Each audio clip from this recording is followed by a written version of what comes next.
Okay, we have dingoes at dinner time, and we are on chapter 2. Sleepyhead. Jack opened his eyes. Glaring hot sunlight flooded into the treehouse. Neat hat, said Annie. She and Jack were both wearing hats. I think they will protect us from the sun, said Jack. He and Annie looked out the window. Teddy looked out too.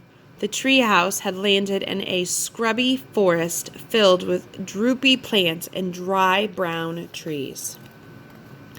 Man, this place needs rain, said Jack. He sat back on his heels and looked at the picture of where they had landed in the Australia book. He read, Australia's forests go through times of drought. A drought is a long period of time without any rain. The same forest can be flooded by heavy rains at other times of the year. Jack pulled out his notebook and wrote, Drought equals no rain. Hey, Jack, said Annie, does it smell like a cookout? Jack sniffed the air. It did smell like a cookout. Jack looked out the window. A wisp of smoke floated above some trees in the distance.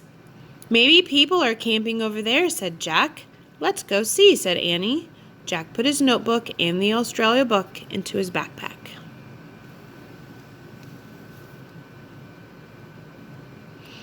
Put Teddy in there too, said Annie. Jack slipped the little dog into the pack. Then he followed Annie down the ladder. When they stepped onto the ground, the hot wind nearly blew their hats off. The campers must be over there, said Annie. She pointed at the smoke in the blue sky. They started walking across a sun-baked clearing. They passed bushes and scrawny trees. Lizards ran over the dry, cracked ground. Arf, arf! Teddy barked from Jack's pack. Whoa, said Jack.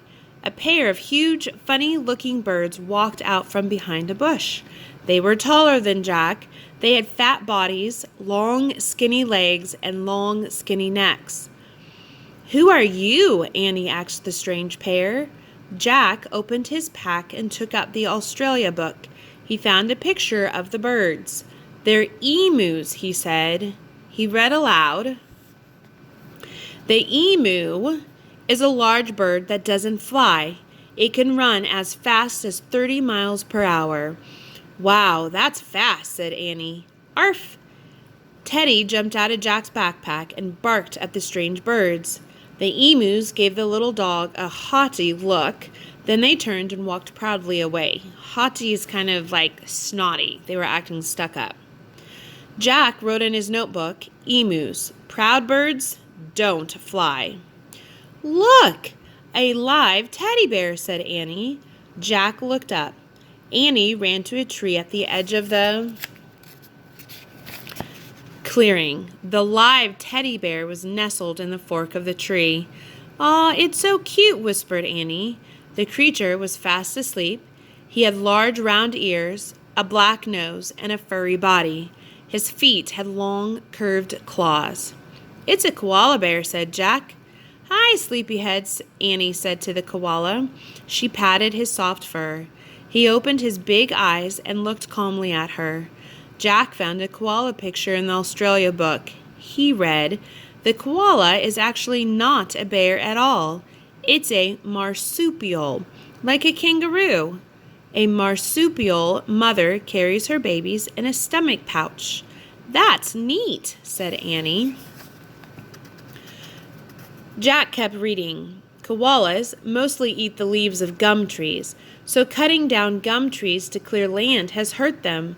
Wildfires are also a threat. Koalas are slow-moving and can't escape the smoke and flames. Jack pulled out his notebook and wrote, Wildfires are a threat to koalas. What's wrong, sleepyhead? Annie asked the koala. Don't you feel well? Don't worry, said Jack. Listen to this. He read more from the book. Koalas, like kangaroos, are active at night and sleep during the day when the sun is hot. The name koala means no drink because koalas rarely drink water. They get moisture from the leaves they eat. Jack licked his lips. His mouth felt dry. Speaking of water, he said, I'm thirsty. Me too, said Annie. Teddy was panting as if he was thirsty too. Let's find those campers, said Jack, sighing. Maybe they can give us some water. Jack put Teddy back into his pack. He tucked the book under his arm in case he needed to look something up. They began walking again. Suddenly, there was a loud, harsh cackle.